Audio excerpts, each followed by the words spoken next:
After the disappearance of 23-year-old Hannah Potts, an investigation involving the FBI began. The case received a lot of media attention, and the unraveling of the mysterious disappearance shocked many people. Hannah's family had no idea who would eventually be charged. Hannah lived with her large family in Gibson County, located in the southwestern American state of Indiana. Many people who lived there farmed, and the Potts family was no exception. They had their own small farm, and Hannah's parents thought it was a good and safe place to work, live, and raise their children. It was indeed a safe place, but as you know, sometimes things change. The summer of 2020 was a turning point for the Potts family, after which their lives changed forever. On the night of July 23, 24, Hannah couldn't sleep. She told her mother she was going to walk around the farm, look at the animals, and maybe take some pictures, then took her phone and camera, left the house and headed for the barn. In the morning, the family discovered that Hannah was not at home, and a post appeared on her Facebook page that shocked everyone. She posted a video which, judging from the image, was recorded in the dark, as the picture is a black screen throughout the video.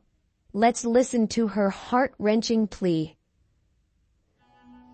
Mom, are you there? Hello? Mom, if you can hear me, please say something. I really need to hear your voice. Something's happened. I was out taking those pictures of animals.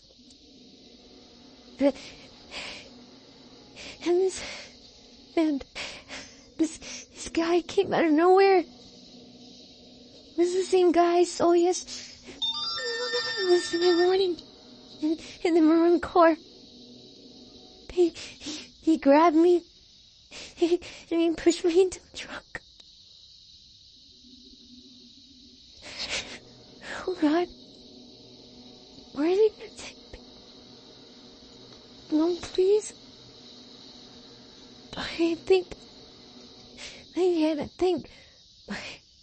he's black. He's about Jerry's height. The Jerry I work with, and he's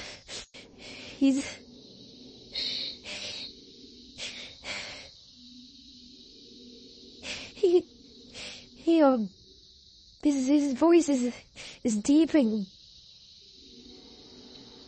the way he called me big girl just shivered up my spine. I don't like it. Please, Mom, if you're there, can you please just say something to me? I'm in a room. There's a little light, four walls, okay. I don't think they know I had the phone, so you gotta tell the cops everything. You gotta show them this video so maybe they can find me. And I don't know. What did he say? He said something about Ohio. God, Mom, I love you. Tell Dad I love him too. Take care of Jinx, Yvonne.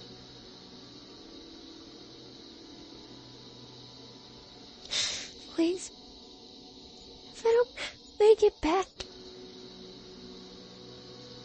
I love you. I love you so much.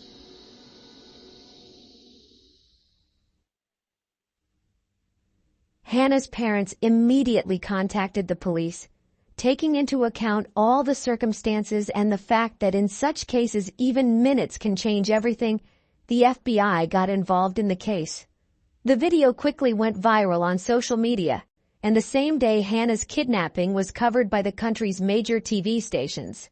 Extensive media and social media publicity helped attract a large number of volunteers who, along with the Potts family, distributed several thousand informational flyers on the first day, reporting that Hannah was last seen at home around 2 a.m. She was wearing a gray shirt and sports pants. It was also reported that the person who abducted her was driving a maroon car. Police appealed for anyone with any information to come forward. Hannah's family utilized every possible resource to locate her. One of these resources was social media, through which information about the kidnapping spread with great speed. Hannah had a twin sister named Lauren, and she published a post calling for help, which stated, "With a broken heart, I never thought I would ever be posting something like this. I need help, Facebook friends. Please share this post. Share this photo. Please help us." My twin sister, Hannah, posted a video describing she had been kidnapped this morning. If you have seen her or heard from her, please contact Princeton, Indiana Police Department or my family. I miss you, Hannah. Please come home. When the FBI tried to track Hannah's cell phone, they found that on the day of her abduction, a cell tower located about a couple miles from the Potts family home was receiving a signal from her phone. Hannah posted the video on her Facebook page around 6 a.m. By then, she was already being held hostage, and her phone signal was still being picked up by a cell tower located close to the house. This meant that Hannah was being held in a room not far from her family's home. Police were desperately searching for a man in a maroon car, but it was impossible to find a man fitting that description living within a 5-mile radius of the Potts family home. While researching Hannah's life and trying to find out if anyone she knew could have been involved in her disappearance, detectives discovered that prior to her disappearance, she had been in close contact with a 34-year-old woman named Maria Hopper, who lived just a mile from their home. When investigators arrived to speak to Maria, she confirmed that she knew Hannah, but said she had last seen her a few days before the abduction. It seemed like another dead end, but when a report from a cell phone carrier came into police possession, and when access was gained to Hannah's social media page where she posted her heartbreaking plea, it became clear that Maria Hopper had lied when she said she had seen Hannah a few days before the abduction. Hannah disappeared in the early morning hours of July 24th. 2 days later, on the morning of July 26th, several police officers went to Maria Hopper's home. She again told the police officers that she knew nothing about Hannah's whereabouts. Also at Maria's home was her boyfriend, 45-year-old Joshua Thomas, who told police officers that he did not know Hannah at all. Officers asked Maria for permission to look around the house. Reluctantly, the woman did give her consent, but immediately stated that Hannah was not in her house. The police saw nothing suspicious inside, except for the stairs in the kitchen leading to the basement. Maria said that there was nothing but unnecessary things in the basement, but the law officials decided to inspect the basement with their own eyes. Among the dusty items in the basement, the police noticed a sheet of plywood that was different from everything else. There was no dust on it, and it gave the impression that this sheet of plywood had not been in the basement as long as all the other items. The plywood seemed to be blocking the passage to another part of the basement, and as one of the officers began to move it away, Maria Hopper made an important announcement. But before we move on, we need to turn our attention once again to the recording made by Hannah. When the video was shared on social media, observant people immediately noticed the weirdness and illogical actions on Hannah's part. She recorded a 6-minute video. Many wondered why she was wasting precious time recording the video instead of calling 911. Why didn't the kidnapper search her and take her phone? What was she even going to take pictures of at the farm at 2 in the morning? While recording the message, she initially said she was kidnapped by a man, but after a few minutes, Hannah is heard saying, "they," as if there were multiple kidnappers. She logged onto social media, so she had internet access at the location where she was being held and could have pinpointed her location, but for some reason, she didn't. Of course, the authorities also paid attention to all these oddities, but because everyone behaves differently under stress, the investigation was in full force, and until proven otherwise, Hannah's disappearance was considered a kidnapping. The truth was revealed when the police gained access to Hannah and Maria Hopper's correspondence. When the officer wanted to see what was behind a sheet of plywood in the basement of Maria's house, she admitted that Hannah was hiding there. The police officer pushed the plywood aside and ordered her to come toward him. When Hannah came into the light, The officer saw that she had fully functioning handcuffs on her right wrist and fully functioning shackles binding her ankles. The young woman immediately admitted to police officers that no one had kidnapped her and that she was sitting in the basement of her own free will. As it turned out, Hannah had planned her own kidnapping, in which she was assisted by Maria Hopper and Joshua Thomas. This became clear from their correspondence on social media networks. The tone, content, and context of the messages read similar to a fantasy fiction story, police wrote in the arrest records. All three were taken to the police station for further investigation. Of course, the question on everyone's mind was, why did she do it?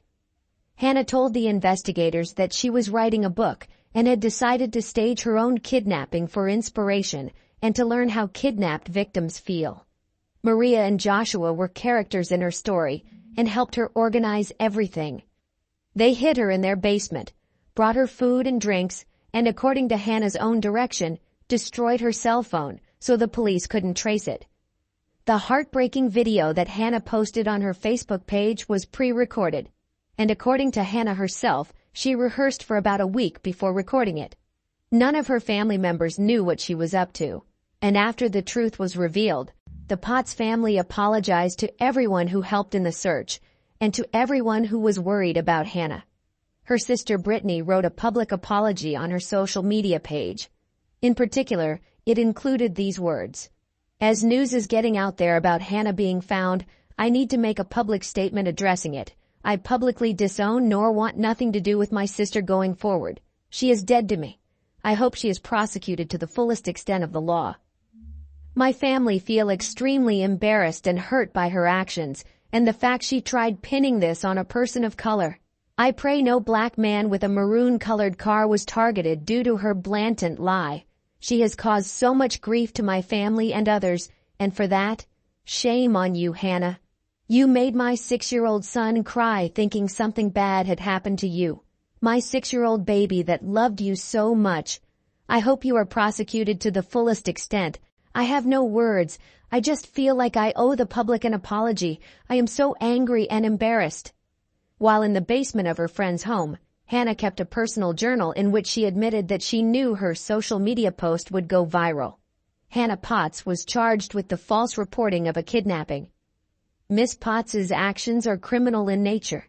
She had many people in her family and community worried sick over her personal health and safety, Gibson County Prosecutor Michael Cochran said in a news release. Further, she risked involving innocent individuals by giving a false description of the alleged abductor. Finally, the number of hours spent by multiple law enforcement agencies in this time of limited resources is simply not recoverable. This callous disregard for others simply will not be tolerated, his statement concluded. Maria Hopper and Joshua Thomas were charged with perjury and covering up. In an interview with police, Hopper admitted to picking up Potts from her house and lying about harboring her. Thomas also said he knew of the kidnapping hoax and that Potts was in the home. All three were released on bail and were at large pending trial. In September 2020, Hannah Potts pleaded guilty to knowingly making a false report of kidnapping. She was sentenced to 1 year of probation and 120 hours of community service. Joshua Thomas and Maria Hopper also received probationary sentences. Many of those who are familiar with this story believe that Hannah was not only looking for inspiration, coming up with a plan for her own abduction, but also wanted to create a stir around her person and thereby create the prerequisites for successful sales of her book. What are your thoughts on Hannah Potts' actions? Please share your opinion in the comments and don't forget to subscribe to the channel. Thank you.